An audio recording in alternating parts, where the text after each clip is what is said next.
मेरा नाम इमरान है और इस वक्त मेरी उम्र 25 साल है। ये तब की बात है जब मैं 14 साल का था और शीना आंटी 24 साल की थी, यानी कि हमारी उम्र में 10 साल का फर्क था। और इसी उम्र में ही मैंने वो तमाम असरार और रमूज जान लिए थे जो कई लोग दहाइयों बाद जान पाते हैं। शीना आंटी की कम उम्र में ही शादी हो चुकी थी और उनके 3 बच्चे थे और शीना ने खुद को अच्छी तरह से मेंटेन किया हुआ था। आज इसके जवान बच्चे इसके छोटे बहन भाई लगते थे और वो बमुश्किल 32 साल की लगती थी। बकौल शीना 12 साल की थी और रियाज 30 साल का था जब शादी हुई और मैं इस वक्त पाँव पाँव चलना शुरू हुआ था। शीना की गोरी बेदाग रंगत से बड़े बड़े दानिश्वर लोग भी उसकी सही उम्र का अंदाजा नहीं कर सकते थे और धोखा खा जाते। मेरा चचा और कजिन सारे ही लाइन मारते थे, मगर इसने सबको धुतकार कर मुझको ही घर जाने की इजाजत दी थी। आज इसकी मरी हुई सास का सालाना खत्म था, जिसकी वजह से घर में मीठे चावल बने थे और मेरे लिए स्पेशल चावल लाई थी। वह शीना मेरी जान, मैंने चावल एक साइड पे रखते हुए कहा। शीना ने बहुत ही जबरदस्त किस्म का परफ्यूम लगाया हुआ था, जिसकी भीनी भीनी खुशबू मुझे पिल भर में मदहोश कर रही थी। चुल्लू में तुम्हें छोड़ आता हूँ, मैंने क्लॉक पे टाइम देखते हुए कहा। इस वक्त 3 बज रहे थे। नहीं, मेरे साथ अन्नम है, वो दूसरे कमरे में बैठी है। मैंने पूछा अन्नम कौन है? वो अपने भाई का नाम लेते हुए बोली, वो इसकी बेटी है। मैंने कहा चुल्लू फिर भी गांव की गिल्ली तक तो छोड़ देता हूँ। वो बोली नहीं, मैं चली जाऊंगी, ऐसे कोई देख लेगा। हम दोनों कमरे से बाहर निकले तो बाहर बरामदे में ही एक लड़की, जिसकी उम्र करीब 21 या 22 साल की होगी, मोबाइल फोन पे बात कर रही थी। इसके कान में हेडफोन्स थे और इसने मोबाइल को बिल्कुल सामने रखा हुआ था, यानी वो लाइव कॉल कर रही थी। हमें देखकर इसने जल्दी से कॉल ड्रॉप की और हमारे पास आन धमकी, अस्सलाम अलैकुम इमरान। वालेकुम अस्सलाम। मैंने इसको गहरी नज़र से देखा। आजकल की पैदावार सूखी सवही और तीखे नैन नक्श और स्मार्ट खासी कबूल सूरत लड़की थी, जैसी आजकल होती है। कद भी बिल्कुल नॉर्मल, जबकि शीना इसकी फूफो 5 फुट और 5 इंच की थी और शीना के मुकाबले में वो कहीं भी नहीं थी। मैंने कहा अनम रफ़ीक का क्या हाल है? वो चहकती हुई बोली, वो बिल्कुल ठीक हैं। इमरान अब कैसे हैं और क्या हो रहा है आजकल? मैंने मुस्कुराते हुए जवाब दिया, बस वही रूटीन के दफ्तरी औकात। नौकरी वाले लोगों की जिंदगी में नया कुछ नहीं होता, वो घिसी पट्टी पुरानी रूटीन ही चल रही है। ठीक है शीना, तुम चुल्लू काफी देर हो चुकी है। शीना ने एक प्यार भरी मुस्कुराहट मुझ पे डालते हुए कहा। ठीक है, और दोनों चली गई। आज मेरी छुट्टियां खत्म हो चुकी थी और दफ्तर में पहला दिन था। उन 15 दिनों में कम से कम 10 बार शीना मेरे पास आई थी और इस दौरान अन्नम भी 2-3 बार उसके साथ आई थी। एक बात मैंने नोट की थी कि अन्नम ने मुझ पे खासी दिलचस्पी दिखाई थी। जिस तरह औरतें बुरी और अच्छी नज़र दोनों का इदराक कर लेती है, इस तरह मर्द भी किसी औरत या लड़की की दिलचस्पी को फौरन भांप लेता है। लेकिन मैंने इस मामले को रफ दफ करना ही मुनासिब समझा। अन्नम की कीमत पे शीना को मैं खो नहीं सकता था, जिसके साथ मैंने 20-22 साल गुजारे थे। अभी मुझे बैठे थोड़ी ही देर हुई थी कि अचानक एक खातून की एंट्री हुई। हमारे दफ्तर में खातून की एंट्री हमेशा खुशगवार समझी जाती थी। हत्ता कि हमारे सीनियर मैनेजर भी अपने केबिन से झांकने लग जाते थे। वो सीधा मेरे पास आई और अपना काम बताया तो मैंने कहा, आप रज़ा साहिब से मिल लिए, इनका डिपार्टमेंट है। इस दौरान मैं खातून को गौर से देखा। उन्होंने गावन पहन रखा था, मगर मैंने अपने तजुर्बे से इनकी उम्र का अंदाज़ा लगाया, जो 30 या 32 साल थी। ये पहली सरसरी से मुलाकात इतनी मुलाकातों में बदल जाएगी, मैंने कभी सोचा न था। इस वक्त रूटीन की लाइफ चल रही थी और मेरी वाइफ को मैं किसे आए। आज तीसरा दिन था तो सारे राब्ते कम हो गए थे। खासकर शीना को मैंने समझाया हुआ था कि 9 से 5 तक मैं हाजिर हूँ, उसके बाद राब्ता करने की कोशिश न करे। शादीशुदा बंदा और वो भी नौकरी वाला अपनी सोशल लाइफ को लेकर बहुत इंतहा पसंद हो जाता है, क्योंकि सोशल लाइफ बिल्कुल खत्म हो जाती है तो वो चाहता है कि काम के बाद जो लम्हात आज़ादी के मिले वो आराम से गुजारें, कोई मुखिल ना हो। आज वो खातून दूसरी बार दफ्तर आई और हसब मामूल इसने सिया गावन ही पहन रखा था। वो सीधी रज़ा की टेबल पे गई और आज इसके साथ 15-16 साला लड़का भी था। मैं कुन अंकियों से रज़ा और उसके दरमियान होने वाली खसर पिसर सुनने की कोशिश की, मगर आज रज़ा गला फाड़ फाड़ कर नहीं बल्कि बहुत सुलझे हुए लहजे में बोल रहा था, वरना वो तो पूरा दफ्तर अपनी भारी आवाज़ से सर पे उठा लेता था। आवाज़ बहुत धीमी थी तो मुझे कुछ सुनाई नहीं दिया। कुछ ही देर में रज़ा उठकर मेरी तरफ आया और मुस्कुराते हुए बोला, जानी ये मेरे जाने वाले हैं, उनका केस ही ओके कर दे, उन्हें पैसों की ज़रूरत है। मैंने कहा क्यों ऐसे कैसे ओके कर दूं, हर चीज़ टाइम से होगी, तुम्हें तो पता है कि हर चीज़ का एक प्रोसेस होता है। मैंने इसका ताल्लुक जाने की कोशिश करते हुए अदाकारी की। मैं देखना चाहता था कि किस कदर उनकी जान पहचान है। रज़ा ने एक नज़र मोड़कर खातून को देखा और बोला, यार ये मेरे बेस्ट फ्रेंड की बहन निकल आई है और उसका भाई मुझे कॉल पे कॉल कर रहा है। देख, जिस होटल में कहेगा यार को रोटी खिलाऊंगा, इसका काम कर दे बस। ये हुई ना बात। मैंने मुस्कुराते हुए कहा, चल इसको भेज और देख अपना वदा भूल ना जाना। मैंने टीवी पे बिल चढ़ाते हुए कहा, तो कभी भूलने देगा मुझे मेरे बाप, वो झुलाते हुए बोला और दांत पीसते हुए चला गया। चंद मिनट बाद ही खातून मेरे सामने चेयर पर विराजमान हो गई और कहा, अस्सलाम अलैकुम सर। मैंने जवाब दिया, वालेकुम अस्सलाम, और लाई अपने पेपर्स दिखा दे मुझे। तो इसने कागजात जो एक खाकी लिफाफे में थे मेरे हवाले कर दिए। मैंने कागजात चेक किए, साथ में इसके शनाख्ती कार्ड की भी एक कॉपी थी। इसका नाम हिना था और वो शहर के एक महंगे तरीन इलाके की रिहायशी थी। मैंने कहा, आपके शौहर क्या काम करते हैं? इनकी शनाख्त भी जरूरी है और इनके दस्तखत भी चाहिए होंगे। मैंने इसकी आंखों में देखते हुए पूछा। इनका 6 माह पहले इंतकाल हो गया है। वो सर नीचे झुकाकर अफसुर्दगी से बोली। मैंने तासुफ से कहा, मुझे अफसोस है, तो वो सर हिलाकर रह गई। फिर आपको अपने भाई या वालिद साहिब को साथ लाना होगा। ठीक है सर, लेकिन जब भी आएं तो ऑफिस एक दफा कॉल जरूर कर ले। ठीक है, उठते हुए बोली और कागजात उठाने लगी। इसके हाथ बहुत नर्म मुलायम और नफीस थे। मैंने कहा, यही रहने दे, मैंने आपकी फाइल तैयार करनी है। तो वो इस बात में सर हिलाते हुए सलाम करके चली गई। कुछ ही देर बाद वो 15 साला लड़का जो हिना के साथ था दोबारा धमका, अंकल जी आंटी कह रही हैं आप अपना नंबर दे दें, जब भी वो ऑफिस आएगी तो आपको कॉल कर लेंगी। मैंने अपना विजिटिंग कार्ड निकाल कर लड़के के हाथ में दे दिया। 5 दिन गुजर चुके थे और हिना की फाइल मुकम्मल तौर पे बन चुकी थी। अमूमन ये काम 15-20 दिनों में होता है, मगर मैंने अपने सोर्सेज से बहुत जल्द मुकम्मल करवा लिया, जिस पे वो मेरी बहुत ममनून हुई और कई बार शुक्रिया कॉल भी कर चुकी थी। और अब फाइनल काम होने में कुछ दिन ही रह गए थे। आज 6वां दिन था, ब्रेक का टाइम था कि एक अनजान नंबर से मेरे पर्सनल नंबर पे कॉल आई। हालांकि ज्यादातर लोग अब मेरे ऑफिस के नंबर पे ही कॉल करते थे, मगर इस कॉल ने मुझे चौंका दिया था और कभी कभार ही इस पे कॉल आया करती थी। मैंने कॉल अटेंड की और मैंने सपाट लहजे में कहा, हेलो। तो दूसरी तरफ से आवाज आई, हाँ कैसा है दिलबर जानी। इसकी चहकती आवाज मेरे कानों में पड़ी तो एक सेकंड के 1000वीं हिस्से में ही मैं पहचान गया, ये सेहर थी, हमारे गांव की सबसे बोल्ड लड़की। क्योंकि इस वक्त में शीना की जुल्फों का असीर था, मगर कभी कभार उधर उधर मुन मारने को दिल करता तो मैं भी शाम को गर्ल्स स्कूल की दीवार चढ़ जाता था। क्योंकि सेहर का घर स्कूल के साथ था और स्कूल की राहदारी वाले दरवाजे की एक डुप्लीकेट चाबी हमारे एक सीनियर लड़के के पास हुआ करती थी, जो इसने स्कूल के मालिक को चंद पैसे देकर बनवाई हुई थी। सेहर के अब्बा और उसके चाचा का घर साथ साथ ही था, मगर जैसे ही सेहर की शादी हुई थी तो इसके अब्बा गांव छोड़कर शहर में शिफ्ट हो गए थे। लेकिन इसका चचा अब भी हमारे गांव में ही रहाइश पजीर था और सेहर ने शादी के बाद गांव का रुख करना तकरीबन खत्म ही कर दिया था। शायद वो नहीं चाहती थी कि इसके बुजुर्ग शौहर के काम में इसकी बातों की हल्की सी भी भनक पड़े। शादी के बाद इसने खुद को बदल लिया था। शादी के वक्त वो 20 साल की थी और उसका शौहर 50 साल का था, बहुत सारी जमीनों का मालिक, और उसकी बीवी का इंतकाल हो चुका था। सिर्फ एक बेटी ही थी जो अभी कम उम्र थी। कल मिलाकर सेहर जैसी गरीब लड़की के लिए ये सौदा मुनाफा का ही था और आज इसका मुझे कॉल करना अचंभे में डाल रहा था। मैंने हैरानगी से पूछा, क्या हाल है सेहर? इतने सालों बाद आज कैसे मेरी याद आ गई? वो हंसकर बोली, बस आ गई, देख लो ना, बड़ी बात है जी। मैंने अपने लहजे में मिठास भरते हुए कहा, कोई हाथ का दिया काम आ गया है, वरना मैं कहाँ इस काबिल के सेहर मुझे कॉल करे। मैंने मुस्कुराते हुए कहा। वो बोली, आज मैं चचा के घर आई थी तो बातों बातों में पता चला कि तुम अफसर लग गए हो। बड़ी बात है, मुझे सुनकर खुशी हुई। मुझे यकीन था कि बाकी सारे आवारा गर्द हैं, तुम जरूर तरक्की करोगे, तुम तो पढ़ाई में काफी तेज थे।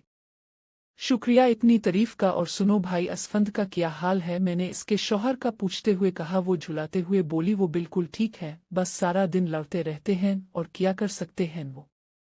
मियां बीवी में लड़ाइयां तो आम सी बात है। ये बताओ मुझे फ़ोन क्यों किया? वो इंतहाई बेबाकी से बोली, मुझे 500 का लोड करवा दो। मैंने हैरान होते हुए कहा, क्यों? खैर तो है, पटवारी की बीवी मुझ मजदूर से लोड मांग रही है और वो भी 500 रुपए का। वो बोली, बस क्या बताऊं दिलबर जानी, गुज़िश्ता 1 साल से इस कुंजर ने मेरा खर्चा पानी बंद किया हुआ है। पता नहीं किसने इसके कान भर दिए हैं कि मैं अपनी बहन और माँ को खर्चा भेजती हूँ। हालांकि ये सरासर गलत है। मेरा बाप और भाई खुद कमाते हैं, मैं क्यों अपने बेटे का हक अपनी माँ और बहन को खिलाऊंगी। मगर ये सुन नहीं रहा और अब तो मेरी बुनियादी ज़रूरियात भी मुश्किल से पूरी होती है। देखो, मुझे इस वक्त किसी से बात करनी है, मेरा पैकेज किसी भी वक्त ख़त्म हो सकता है, और अगर तुमने ना करवाया तो मैं रात को 2 बजे तुम्हारे मोबाइल पे कॉल्स करूंगी और तुम्हारी बेगम से लड़ाई करवा दूंगी। वो धमकी देते हुए बोली। मैं हंस कर रह गया। मैं जानता था कि ये धमकी मसनूई है। मैंने हंसते हुए कहा, यार ये किस किस्म की ब्लैकमेलिंग है। जब मेरा दिल चाहता था तुमसे मिलने को तो मैंने तो कभी भी तुमको ब्लैकमेल करने का नहीं सोचा था। मैंने तो कभी तुम्हारे बुढ़े खूसट मियाँ को कॉल नहीं की, हालांकि तुम मेरा अधूरा प्यार हो। मैंने तीर निशाने पे सा देती हुए कहा। वो बोली, जो भी तुम्हारा अधूरा प्यार रह गया है इसे पूरा करने की कोशिश करूंगी, लेकिन इस वक्त मैं ज्यादा बात नहीं कर सकती। लोड करवा दो जल्दी। ये तो भाई जबरदस्ती है। वैसे मैंने झुलाते हुए कहा। तो वो बोली, जो भी है इस नंबर पे जल्दी से लोड करवा दो, अब मैं दोबारा कॉल ना करूं। ये कहकर उसने फोन बंद कर दिया। मैंने थोड़ी देर बाद उसके नंबर पे लोड करवा दिया। चाचे पटारी को जिस किसी ने भी खर्चे वाली बात बताई थी वो बिल्कुल सच थी। ऐसी बातें मैंने भी अपने गांव में सुनी थी कि सिहर और उसके घर वाले तो बेचारे पटारी को लूट कर खा गए हैं, मगर इस बात में कितनी सच्चाई थी ये तो कोई नहीं जानता था। ये महज इल्जाम भी हो सकता था और एक तरह से सच भी। बहुत सी ख्वातीन को मैंने खुद देखा हुआ था जो अमीर घराने में ब्याही गईं और अपने शौहर के पैसों को अपने मैके में खूब बरसाया, मगर ये बरसात सिर्फ रात के अंधेरे में होती थी ताकि कोई गैर देखकर इनकी गैरत को ललकार ना सके और उनकी इज्जत पे कोई रत्ती बराबर भी मील ना आए। हालांकि शौहर की कमाई पे हक सिर्फ इसकी बीवी और बच्चों का होता है, इसकी सास और साले सालियां इसकी कोई जिम्मेदारी नहीं होते। मगर शोहरों की नाक तले ये काम अक्सर हो जाता और उन बेचारों को कानों कान खबर नहीं होती और सिहर से किसी काम की बईद नहीं वो कर सकती थी, और उसको रोकने वाला कौन था। अब 3 हफ्ते गुजर चुके थे और हिना पैसे लेकर जा चुकी थी। जो तस्वीरें मैंने फाइल के ली थीं वो गजब की थी। शनाख्ती कार्ड पे तो वो 100 ही नजर आ रही थी, लेकिन दर हकीकत वो एक मास्टरपीस थी। गंदुमी खिलती हुई रंगत, तीखी नाक और जामशीरी लब, बड़ी बड़ी भूरी आंखें। अपने शौहर की जुदाई ने शायद इसे शदीद धचका पहुंचाया था। इसकी आंखों में सुगवारियत अयन थी। इसके शुक्रिया भरे कई मैसेजेस मुझे मौसूल हुए, मगर मैंने एक हद तक ही रहना मुनासिब समझा। स्क्रीन शॉट का जमाना था। 1 मील होनी थी और मुझे दफ्तर से बाहर फेंक दिया जाता। मैं इस कुनवे का पानी जरूर पीना चाहता था, मगर मेरी ख्वाहिश थी कि ये कुनवा खुद चलकर मेरे पास आए। वो एक उंगली पकड़ा देती और बाकी सारा बाजू पकड़ना मेरा काम था, और सच पूछें तो मेरा दिल बार बार हिना के प्यार का तकाजा कर रहा था। सिहर से बराबर मेरी बातचीत चल रही थी और चंद दिन तो वो अपने घरेलू दुख दर्द बयान करती रही, मगर कुछ दिनों ही बाद वो अपनी असली जून में लूट आई। अपने नाम के मुवाफिक सिहर खिलखिलाती, जगमगाती और अंधेरे को मात देती। हमने अपने बहुत सारे पुराने दुख सिक किए और गांव के मकीनों की बातें हुई। बातों ही बातों में इसने बताया कि पटवारी ने एक तीसरी शादी भी कर रखी थी और वो लड़की 17 साल की थी, लेकिन वो मजबूर थी। वो अपने बच्चे को लेकर कहाँ जा सकती थी। पटवारी अपनी तिजोरी का मुंह अपने बेटे के लिए खोल देता था और वो इसी में खुश थी कि इसको और उसके बच्चे को बुनियादी जरूरत की हर चीज मुयस्सर थी।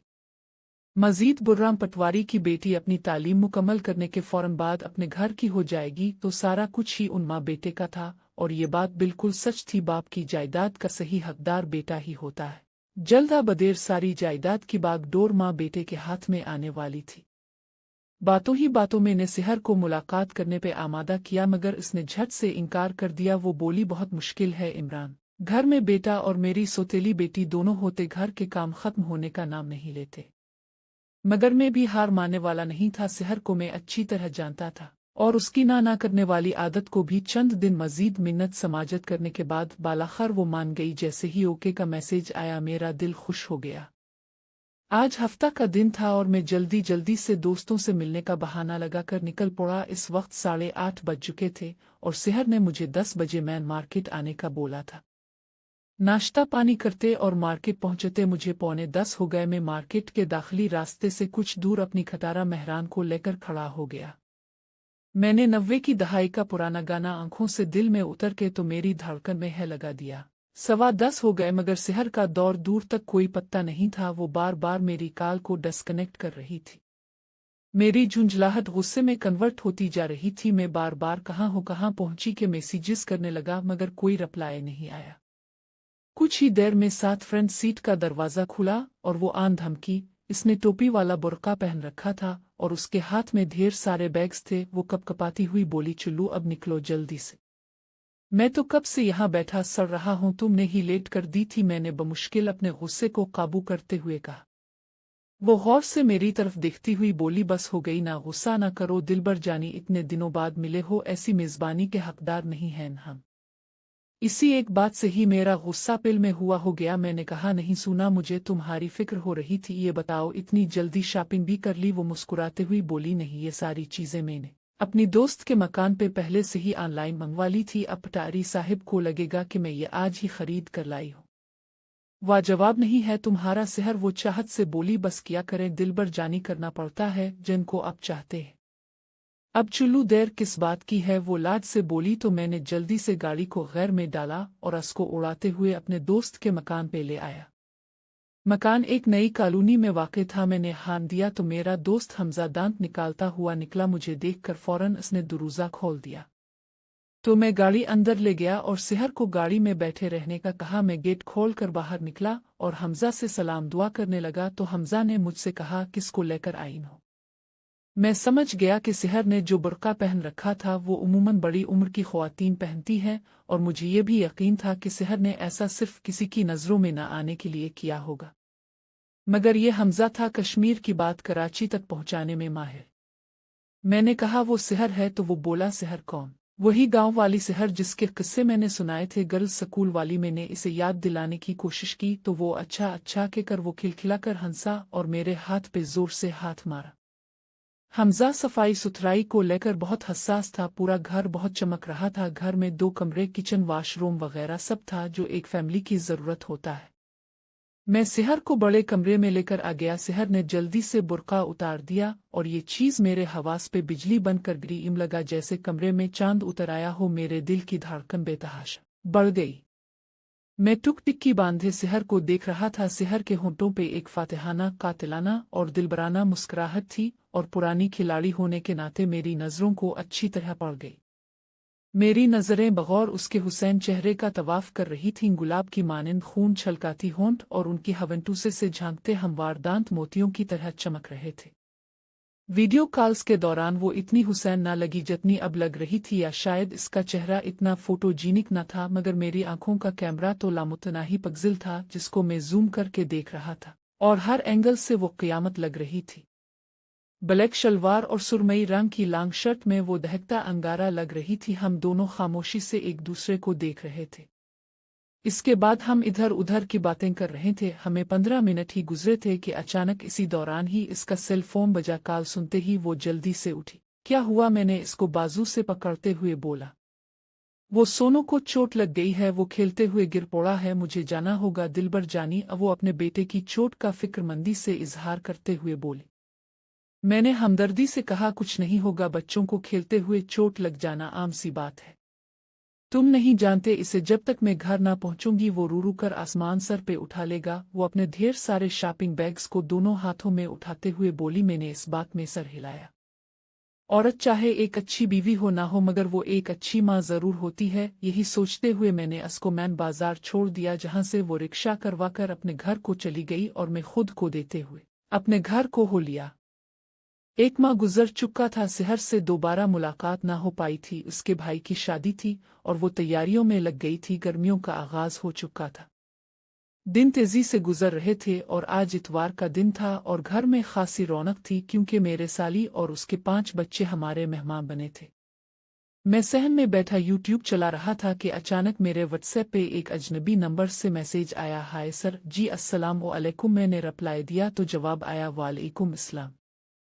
मैंने कहा, माजरत मैंने आपको पहचाना नहीं। तो वो बोली, सर मैं अन्नम शीना फूफो की भतीजी। में साकित हो गया। मुझे समझ में कुछ नहीं आ रहा था कि मैं अन्नम को अब क्या कहूँ। शीना मेरी जान और महबूबा थी और अगर उसको इस बात की भनक भी पड़ जाती तो सारी जिंदगी के लिए वो मुझसे रूठ जाती और मैं लाख कोशिशें भी कर लेता मगर वो ना मानती। मैं जानता था अगर इस बात की बाल बराबर भनक भी शीना को पड़ जाती कि मेरा इसकी भतीजी के साथ कुछ मामला है और उसको इस बात का पत्ता मेरे अलावा किसी से चलता तो बात बहुत बढ़ जानी थी। हाँ, अगर मैं इसे खुद बता दूं कि मेरी अन्नम से बातचीत हो जाती है और अक्सर हम फोन पे बात कर लेते हैं, तो वो मेरी तरफ से मुतमईन हो जाती और अन्नम को खबरदार करती रहती कि सिर्फ बातचीत ही हो, और अगर उसकी भतीजी बेएतबारी होती तो हो सकता था कि वो खुद ही इसे रोक देती मुझे कह देती खबरदार उससे कोई बातचीत जारी ना रखो। जब सेहर गैर शादीशुदा और गांव में रहा करती तो ये बात किसी तरह से शीना तक पहुंच गई कि मैंने भी स्कूल में सेहर के साथ प्यार करता हूं, तो 3 माह तक इसने मुझसे बात नहीं की थी। मैंने सेहर को मोटी रकम देकर और उससे कस्में वादे लेकर मेरे और शीना के राज में शामिल किया था। सेहर शीना के घर गई और उसने पत्ता नहीं किया, कहानियां सुनाई कि बड़ी मुश्किल से मेरी इससे सुलह हुई थी। तब इसने मुझे आखिरी वार्निंग दी थी कि मेरा अब कहीं नाम भी नहीं आना चाहिए और मैं मोहतात रहूं, लेकिन इस राज में सेहर शामिल हो गई थी। मुझसे और शीना से अच्छे खासे पैसे ऐंठती थी वो, और मैं शीना को इस सारे वाकया का कसूरवार ठहराता कि इसकी जज्बातियत और एक झूठ को सच समझने की वजह से हम सेहर की ब्लैकमेलिंग का शिकार हुए हैं, और वो भी इस कड़वे सच को झूठ समझकर खुद को कोसती रहती थी। मगर ये ब्लैकमेलिंग कुछ अरसा ही चली और सेहर की शादी हो गई थी। तब हम दोनों ने सिख का सांस लिया, मगर अब की बार तो मामला खूब बिगड़ जाना था।